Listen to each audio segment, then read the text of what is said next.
Paz seja convosco. Mas mais uma vez nós estamos aqui para meditar, compartilhar uma reflexão sobre um versículo bíblico. Desta vez nós vamos falar de um versículo que se encontra na carta que o apóstolo Paulo escreveu aos Romanos, capítulo 8 e o versículo 28, que diz que todas as coisas contribuem para o bem daqueles que amam a Deus e daqueles que são chamados por seu decreto, são chamados para o seu propósito, são chamados para o seu plano, né, em algumas outras traduções. Pois bem, eu quero recorrer aqui a alguns acontecimentos que a Bíblia nos mostram, de acontecimentos que pareciam que não era para o bem daqueles que o receberam naquele momento, né? Provando o que está lá em Isaías capítulo 55, que diz que os pensamentos do Senhor não são os nossos pensamentos, e os seus caminhos não são os nossos caminhos, porque assim como os céus são mais altos que a terra, assim são os seus caminhos mais altos que os nossos caminhos, e os seus pensamentos mais altos que os nossos pensamentos. É isso mesmo, tem acontecimento que nós achamos que não vai cooperar para o bem da nossa vida, mas ele está cooperando. Então eu quero fazer uma pequena reflexão aqui em algumas passagens bíblicas, apenas algumas, bastante conhecidas, mas vamos começar pela vida de Lázaro. A Bíblia diz que Jesus estava em Betânia e de repente ele recebe uma notícia de que seu amigo Lázaro havia morrido. Estava enfermo, né, a princípio. E ele permanece ali por mais 2 dias, assim nos diz a palavra do Senhor, e ele vai até a aldeia onde estava o seu amigo Lázaro para visitá-lo, para curá-lo. Foi ali avisado pelas irmãs de Lázaro. Quando ele chega ali após 4 dias, Lázaro já estava morto. O que parecia que ia ser o fim, o que parecia que não teria mais jeito, se tornou uma ressurreição. Jesus então, na beira daquele sepulcro, chama Lázaro para fora e ele é ressuscitado. Parecia que no momento em que Jesus não se dirigiu a Lázaro para curá-lo, fosse o fim, fosse um acontecimento muito ruim. Mas Jesus ele não queria promover apenas mais uma cura. Ele queria promover uma ressurreição desta vez do seu amigo Lázaro. E naquele momento as suas irmãs, elas não entenderam, porque quando Jesus chega ali, ela diz: olha, Senhor, se o Senhor estivesse aqui, meu irmão não teria morrido. E Jesus diz: mas Lázaro, ele dorme. Eles não entenderam muito bem, mas é porque Jesus tem poder para fazer isso e muito mais na nossa vida. Outro acontecimento que também parecia um acontecimento muito ruim na vida de José, quando ele foi vendido pelos seus irmãos como escravo ao Egito. Parecia que aquilo seria uma sentença terrível para a vida de José, mas na verdade Deus estava preparando até mesmo o futuro dos seus irmãos. Quem diria que José foi o grande provedor lá na frente, após uma grande fome, né? José é levado para o Egito. A princípio ele trabalha na casa de um importante funcionário de Faraó, Potifar. Ali tem um episódio com a esposa de Potifar que tenta assediá-lo sexualmente. Ela queria ter relações com José e ele sai por temor, ele sai correndo e a sua túnica fica na mão daquela mulher. Ela o acusa de tentativa ali de estupro e José é preso. Mas Deus estava com José.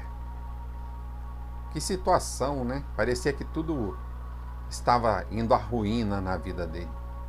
Mas ali na prisão, a Bíblia nos conta que havia 2 funcionários de Faraó, um padeiro e um copeiro, e que eles tiveram um sonho e José interpreta o sonho daqueles 2 funcionários, dizendo que um morreria e o outro voltaria para a casa de Faraó para servi-lo. E assim aconteceu. E Deus preparou um momento em que o próprio Faraó teve um sonho, precisava de alguém que interpretasse, então aquele funcionário, que era ex-carcereiro junto com José, se lembrou de José, disse a Faraó: olha, tem um sujeito preso, ele interpreta sonhos. José é chamado à presença de Faraó, interpreta o sonho de Faraó: 7 anos de vacas magras, 7 anos de vacas gordas, 7 anos de espigas cheias, 7 anos de espigas vazias.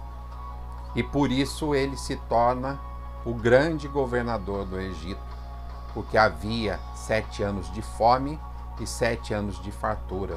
E José, nessa ocasião, teve a oportunidade de trazer seus irmãos, seu pai, naquela fase da seca, da fome na face da terra, e pôde ser o provedor daquele momento. Quem diria que aquilo cooperaria para o bem na vida de José? O que dizer da vida de Daniel? Ele foi levado junto com seus amigos como prisioneiro para a Babilônia. Ele era escravo. E também através de uma interpretação de um sonho de Nabucodonosor, desta vez um pouco mais complexo, um pouco mais difícil, porque o rei ele não se lembrava mesmo do sonho. Então Daniel teve que dizer ao rei o sonho e dar a ele a interpretação. E Daniel fez assim. Deus deu a ele a revelação do sonho e também a interpretação do sonho, que foi aquela estátua que o rei Nabucodonosor havia sonhado, e a divisão dos reinos. Não bastando, o próprio Daniel, saiu um decreto do rei dizendo que apenas uma grande estátua que Nabucodonosor havia feito, talvez inspirado na interpretação deste sonho até, penso eu, todos deveriam se prostrar diante dessa estátua, e Daniel e seus amigos, né, eles se recusaram, e Daniel ele foi levado à cova dos leões. Parecia que era o fim, mas Deus o livrou. E os leões não puderam tocar em Daniel, porque Deus estava ali. Os amigos de Daniel também, eles foram levados à fornalha ardente, aquecida 7 vezes mais. E Deus livrou os seus amigos da fornalha ardente. Quanta coisa, quantos acontecimentos que pareciam ser o fim e foram o começo.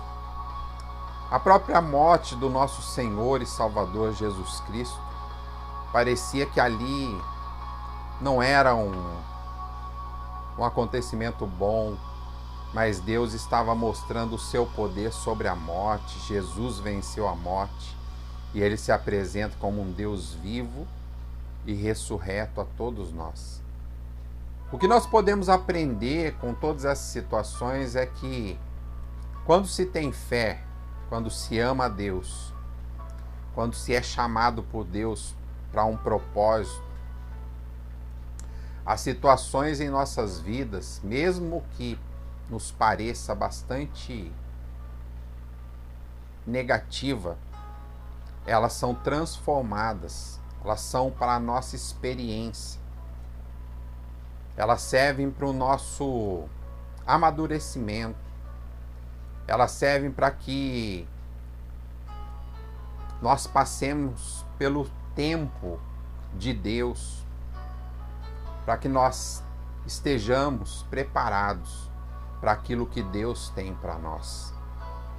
Por isso eu quero dizer para você, meu amigo, minha amiga que está me ouvindo, que talvez a nossa situação, talvez a situação que nós estamos vivendo no momento, que pareça ser uma situação muito difícil a todos nós, eu tenho alguns desafios, você certamente tem os seus desafios também, mas vamos acreditar que é o início de um grande testemunho, que Deus está escrevendo a nossa história, que Deus está escrevendo uma história que começa com dificuldades, começa com estou na cova, começa com me lançaram na fornalha, começa com a morte se aproxima,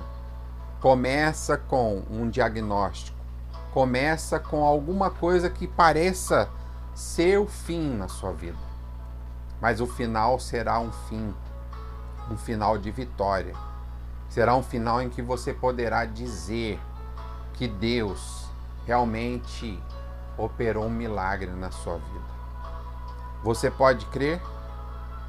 Tudo é possível ao que crer. E não há nada impossível para Deus.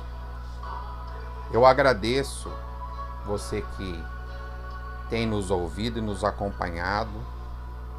Eu agradeço pelo seu tempo disponibilizado e de coração espero ter contribuído com esta minha reflexão, porque a mim ela tem contribuído e muito. E a minha intenção é que contribua com você também.